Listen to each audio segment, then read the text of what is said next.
तो मैंने सुना है स्त्री जब गर्भवती होती है तो उसके घर में ननद आती है, ननद आती है और मेरी ननद एक नंबर की बदमाश है, एक नंबर की चट्टी। वो आएगी और सारा धन चुरा के लेके भाग जाएगी, चली जाएगी। ना ना भैया, बिल्कुल नहीं, मैं फल खाऊंगी। अगर मेरी ननद आ गई तो सब कुछ लेके चली जाएगी।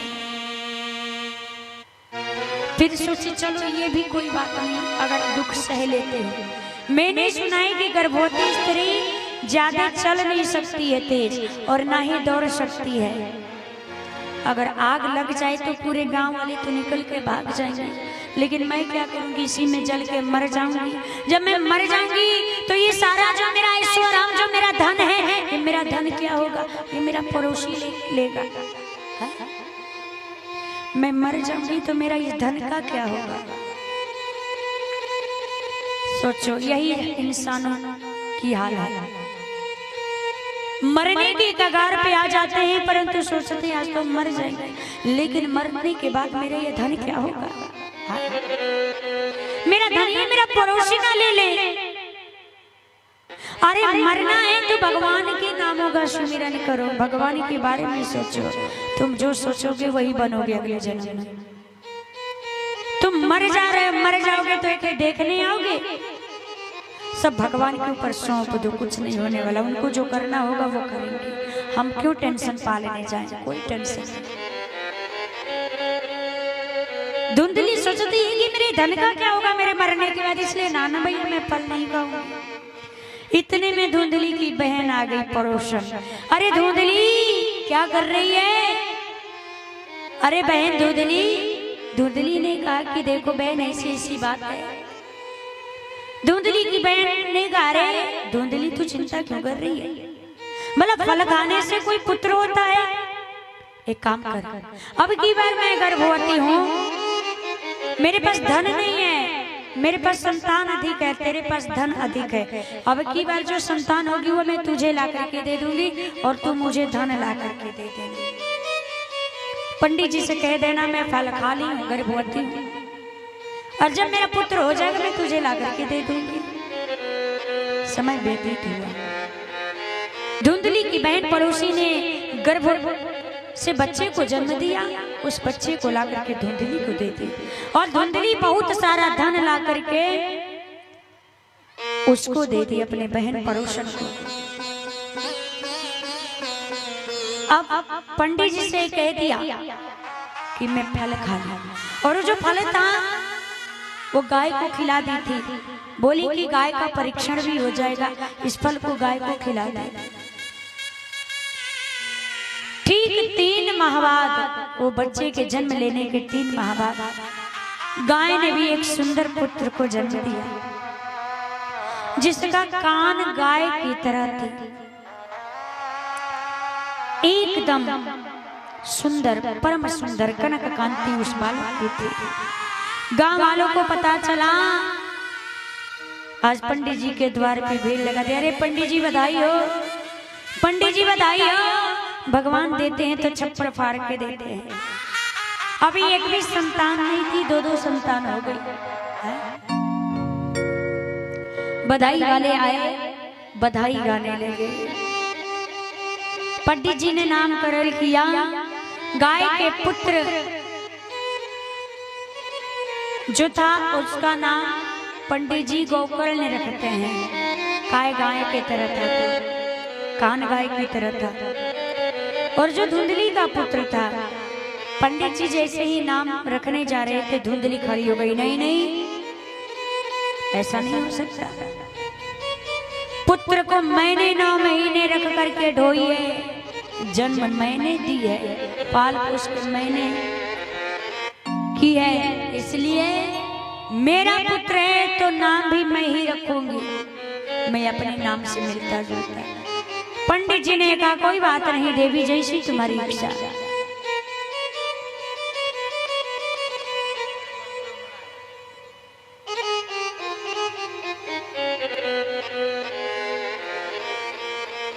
इसलिए आज धुंधली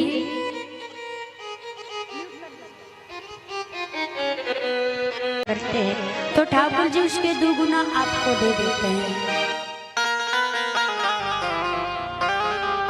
आज धुंधली ने कहा कि मैं अपने नामों से मिलता जुलता नाम रखूंगी। मेरा नाम है धुंधली, तो मेरे पुत्र का नाम होना चाहिए धुंधकारी। तो धुंधकारी नाम रख दी। दोनों बेटे बड़े होने लगे और जैसे जैसे बड़े होते गए ख्याति तो दोनों प्राप्त किए, परंतु एक कुख्यात हुआ और दूसरा भी ख्यात हुआ। बालक ज्यों-ज्यों बड़े होते गए गौकर्ण जी महाराज उतने प्रकांड विद्वान होते चले गए और धुंधकारी उतना ही दुराचारी होता चला गया। गौकर्ण पंडितो ज्ञानी, पंडित का अर्थ होता है सत असत विवेचनी बुद्धि, पंडा सा अश्य संजाता सह पंडित। सत और असत का ठीक से जो विवेचन कर सके वही पंडित। जो सत और असत का ठीक से विवेचन कर सके, ऐसी बुद्धि का जो मालिक होता है उसको हम पंडित कहते हैं। ऐसे महान पंडित हुए गौकर्ण जी महाराज। धुंधकारी चोरी करने लगा, दुराचार में रत हो गया। अब इधर पुत्र के इन दुर्गुणों से ब्राह्मण देव आज मरने को सोचने लगे कि आज कहाँ जाऊं, कहाँ मर जाऊं, क्या करूं, अपनी व्यथा किससे बताऊं। देखिए पुत्र नहीं था तब भी मरने जा रहे थे पुत्र के लिए, और आज पुत्र हो गया तब भी मरने जा रहे हैं। लोग पुत्र पुत्र करते हैं कि मुझे पुत्र हो जाए, और जब पुत्र हो जाता है तो वही पुत्र माँ बाप को मारता है, माँ बाप का सम्मान नहीं करता।